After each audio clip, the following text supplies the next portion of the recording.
Hello everyone, অনেকদিন পর আমরা তিন বোন একসাথে হয়েছি। আর আমরা আজকে যাব নানুর বাড়ি। তার সাথে আমি এই ড্রেসটা নিয়ে আসছি, এই ড্রেসটা পরে রেডি হয়ে যাব। আজকের হচ্ছে গেট রেডি ভিডিও। ফাইনালি আমি এই ড্রেস পরে রেডি হয়ে চলে আসছি। এখন আপনাদের সাথে শেয়ার করব আমার রেগুলার যে মেকআপ ওইটা।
ফাইনালি আমার হালকা পাতলা মেকআপ শেষ।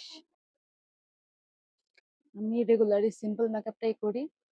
আর খুবই কম জিনিসপত্র দিয়ে আমার এই মেকআপ টিউটোরিয়ালটা। কিছুই লাগে না বলতে গেলে। হালকা থেকে ঝাপসা কিছু জিনিসপত্র লাগে, কিন্তু খুব সুন্দর করে সাজুগুজু করা যায়, যেটা আমি রেগুলার করে আপনারা সব সময় দেখেন। কেমন লাগছে আমাকে কমেন্ট করে জানাতে ভুলবেন না। আল্লাহ হাফেজ।